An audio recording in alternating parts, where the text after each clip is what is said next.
Alright, my friend. Not everybody's going to be able to receive this message tonight. But I want you to stick with me.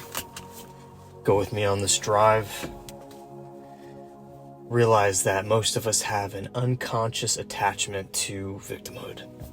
So we're going to examine that a little bit. I'm going to share some of my story and my journey with depression.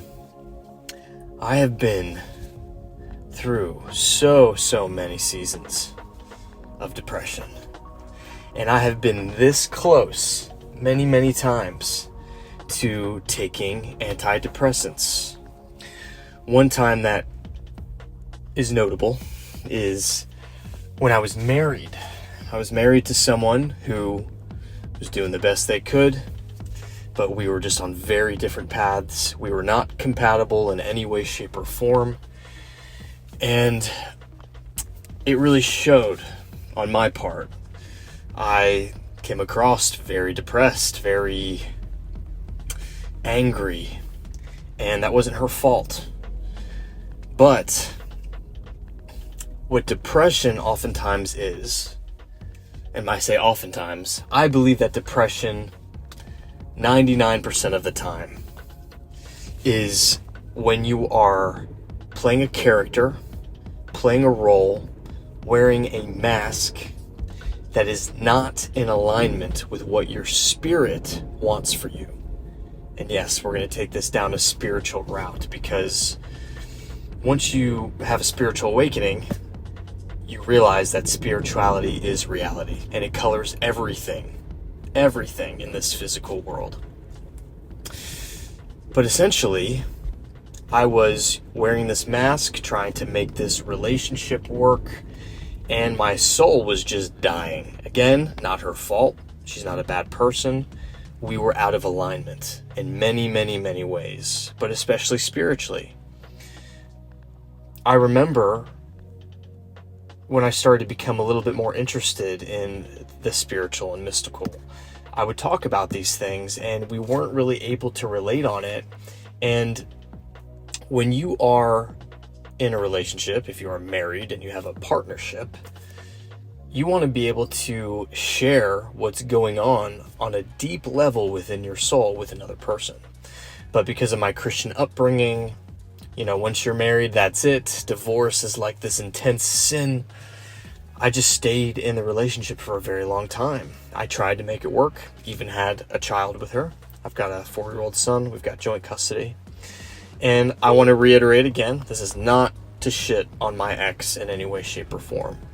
I actually am in this place in life where I am able to be more removed from it, and it would give me a sense of happiness and joy to see her heal, to do well. It's the mother of my child. I want her to succeed in every way. Another time, after the divorce happened, I had a whole slew of suicidal ideations. And this wasn't because, oh no, the relationship ended, it's like I lost this person. I just had so much identity wrapped up in the idea of having a traditional family, for my son to grow up having both of his parents living in the same household. And my ego was very attached to that. I had so much identity in that particular outcome. And once again, I'm like, man, I'm having these really dark thoughts of wanting to self-delete. This is insane. My father died that way. Maybe I just need to get on some antidepressants ASAP. But then I had a spiritual awakening, and it became very clear to me that I was still playing a character in many ways. You can view the word depression, you're depressed. You need deep rest from the facade, from the mask that you're wearing. And that was still lingering, and so that was revealed to me. And then my whole approach changed. I began to realize I had all these vices. I was going out every weekend. I was drinking. I was still, dabbling with pornography. This is about 4 years ago now. I was dabbling, with numbing myself with video games or binge watching TV shows. I would binge food as well. And I realized in a very poignant way that this was me trying to blind myself to the fact that I was still playing a character. And so I started to ask deeper questions. Who am I? Why am I here? What is my purpose? And purpose is an interesting thing. I was talking to a client about this recently, about there's two types of purpose. There's your inner purpose, and then there's your outer purpose. And essentially, the inner purpose is what really matters. It's going within, facing all of the fear, all of the trauma, all of the things that are not you, that you have tried to convince yourself are you.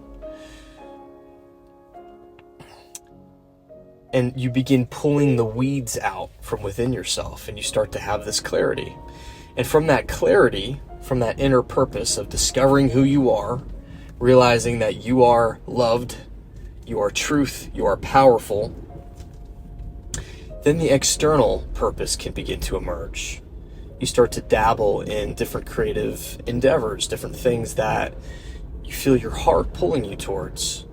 And bit by bit, your external purpose starts to emerge. So for me, this YouTube channel came after that, and there was no attachment to the outcome. There was no feeling of like, man, I really need to make this YouTube channel work. I was just moving from a place of creativity and enthusiasm. And so another thing to understand is that you can have a deep external purpose that allows you to serve other people and serve humanity without it being your living. Oftentimes, yes, it can transition. If you're just giving and being of service to a degree, there might come a time where it becomes like also your living, where you're making money doing the thing that brings you purpose. But if not, that's okay. Because as long as you have the inner purpose, your whole life becomes your external purpose. If you previously had a job that you weren't crazy about, you start to see other people in a different light because you've had your own spiritual awakening. You've come face to face with the truest essence of your soul. And so when you see other people, you see yourself. And this is oftentimes where those outer purposes emerge. We tend to have it backwards. We tend to think that, man, I've really got to get my shit together. I need to figure out my external purpose. But I'm telling you, man, that is very secondary to discovering who you are. Now, this absolutely does not mean that there won't be dark seasons, that there won't be challenges in your life, but you'll start to reframe it and see it in a different way. I have this insane amount of gratitude now for those seasons of depression because I realize it was my higher self being like, hey, like trying to get my attention. Like, hey, this is not who you are. Give up the facade, give up the mask, give up the characters that you've been playing, and discover who you really are. And, I went hard, did the plant medicine, did the meditation, started feeling more interested in deeper spiritual texts. The words of Jesus, for instance, started to have like brand new meaning. And I'm by no means an advocate for modern day fundamentalist Christianity. I do not believe that you just invite a guy named Jesus into your heart and then now you're saved from hell and everything's okay. I know a lot of people like that, and they're still addicted to porn. They're still angry. They still, don't treat their neighbor the way that they want to be treated. And so essentially there's no fruit in their life. And there's this spiritual bypassing within Western Christianity where it becomes almost like politics. You're trying to convert people to believe what you believe, and then you get this egoic satisfaction out of it. So don't fall into that trap. Do the actual work and become hyper aware of your identification as a depressed person. I'm telling you right now, they've made a whole industry out of being diagnosed with depression. It's like, I'm a depressed person, I need this medication to save me. That world, the pharmaceutical world, is completely devoid and unaware of the spiritual realm. It doesn't credit it at all. And like the whole space of like psychology, of like figuring out the brain, let me tell you, man, they do not have the brain figured out in any way, shape, or form. They really don't. They have no idea what consciousness is. They don't know what any of this is.